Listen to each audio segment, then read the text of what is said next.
Hey, what's going on, everybody? This is your boy Bank, back with another YouTube tutorial. I wanted to talk to you guys today about objection handling, right? It seems to be like objection handling is one of these things that I know, like, as a new salesperson, right? The idea of like conflict and the idea of like, talking to somebody or trying to get them to see a different way, or like trying to get someone to change their mind, or trying to get someone to take a different route. It's not appealing, right? It's not a very awesome or like sexy thing to think about, right? Because for me, right, I'll talk personally for me. I'm not the type of guy that wants to go around changing people's minds or changing people's ideas, right? I know that those are very guarded, very protected things that we carry, our own opinions and our own ideas. So with that being said, the idea of getting on the phone and talking to somebody and, asking them, like, hey, do you want to buy my product? Them telling me no, and then still trying to talk to them was like super just daunting for me, especially at first. I hated the idea. But as I've, grown as a salesperson, and I've become to realize, how people are. And the first thing that I have to, highlight with objection handling is that it's never personal. Like, it's never personal. Anytime you respond to somebody, you are not responding to somebody out of malice, right? Like, you're not responding to somebody out of any form of negative emotion, right? Obviously, that can't win you sales, but what you receive from people as well is not directly, doesn't have anything to do with you. Most prospects, right? Imagine this. Most prospects, when they pick up the phone, they're in their own world. You never existed. They don't actually care about what you're selling. Even if they have the need, right? They are worried about what they're worried about. Like, that's all that matters to the prospect at that time when you call. So when you call, you have to, when you call and you pick up the phone, or when you knock on the door, or when you are like making that sales presentation, there has to be something that grabs their attention, right? Like, hey, you need this, right? What's going to grab somebody's attention is articulating very quickly that you can help their need. Now, that's a totally different video, but what I'm going to focus on is objection handling. Once you ask for the sale and somebody says something like, I'm not interested, right? If they're still on the phone with you, that communicates to you a couple of things. One, yeah, I may have this need, but I don't trust you. I don't know you. I don't know your company, right? There's a lot of different things that could be going through that prospect's mind when they say something like they're not interested. So when I hear somebody say they're not interested, I think to myself, okay, either you don't trust me, you don't trust the product can actually fix your problem, or you don't trust the company, or something like that. And you have to understand, as a salesperson, it's not personal, right? I'm operating in my own world. I'm figuring out my own, things that I have to deal with. I don't have time to sit here and figure out what you got going on and what, and all those different things, right? So I want you guys to, really, think about that, right? If someone calls you up and enters your world, you would hope that they're respectful of what you got going on, right? In the first place. With that being said, that's what you need to do when you pick up the phone. You want to be super respectful, but when someone says they're not interested, you have to realize what they're really saying is, I don't know you. You're right? Like, I don't know you. I don't know if what you're saying is going to fix my problem or anything. So what I do is I go, okay, sir, I totally get it. We spent a little bit of time here on the phone. It sounded like this was something that you were going to need.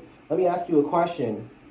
Was there anything about, like, what specifically about the product did you not like, or something like that, right? If they continue to ask questions, if they continue to have a conversation with you, you kind of know, like, okay, yeah, this is not, that's probably not what the problem was, right? Obviously, there's a certain way that you do this. You want to have tact in the way that you talk to people and the way that you try to objection handle it, but you want to keep that in the back of your mind. Not interested doesn't always mean I don't need your product. It just means that there's something, especially when you hear it for the first time, there's something that could be bothering you, right? Or like there's something that you may have said earlier in the conversation that could have been bothering you.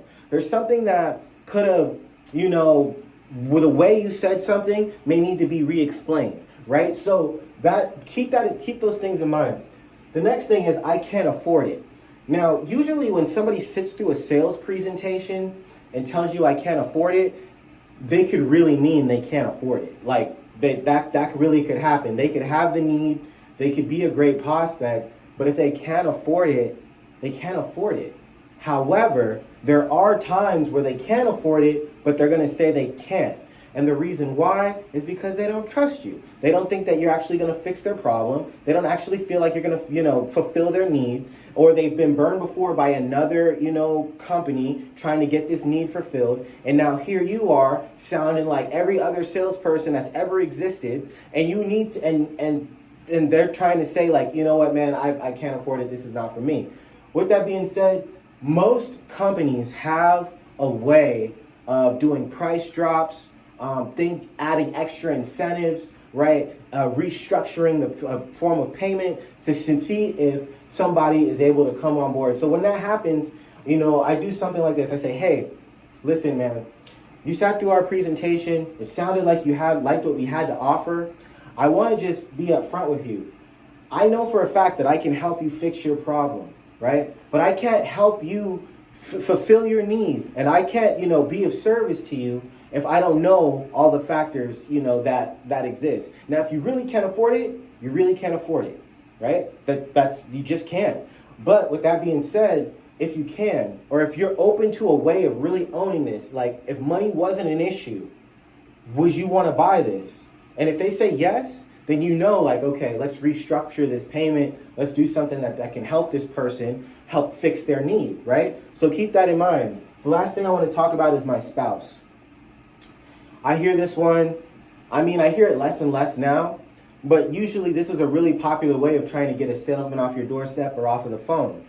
But most of the time, right, you have to think about it. These are two people that share a bank account or don't, right? And if she's a stay-at-home wife, or even if she does work, right? There's several dynamics that could be at play, during this response. They may really need to talk to their spouse, right? Like there are some spouses that have a rule: they don't spend any money without each other's consent. So with that being said, you're super respectful when you get this objection, because you don't want to. First off, this is what can happen. If you sell a spouse without the other one present, the deal can kick back anyway, right? So when you hear this should be like the number one objection where you're like, you know what? Start asking yourself, maybe I should go to the next call.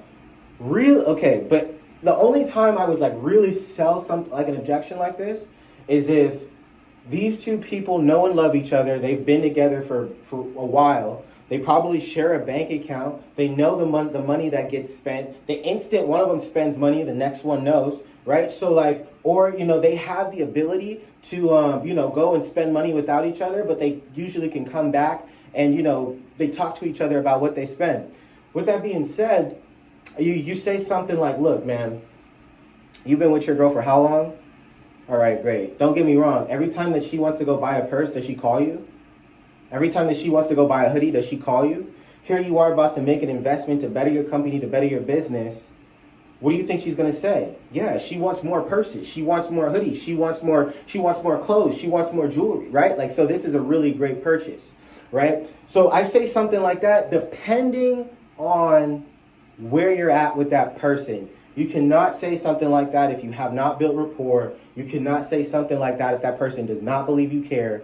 You have to be very careful with the way that you handle that objection. You also can do it for women as well, because there are some women that manage the finances for their relationship, right? So with that being said, listen, I'm not here to put people out of their house. I'm not here to break up happy homes. What I want to do is give you guys something that's going to help you achieve the life that you guys been dreaming about. Look, my name's Justin. I can call you back at any time, but you're here today. Let's get something done. If you go back to the husband, you go back to the wife, and they're like, what the heck did you just do? Give me a call. I'll take care of you guys, okay? I'll explain it to them on the phone. If there's a problem, I'll take care of it. I'll make sure that, we articulate the value here and we get you something that you really need. Now, my name is Bank, Justin Burrows, Bank Burrows. Please, feel free to reach out, give me a comment, give me a like. And we talked about objection handling today.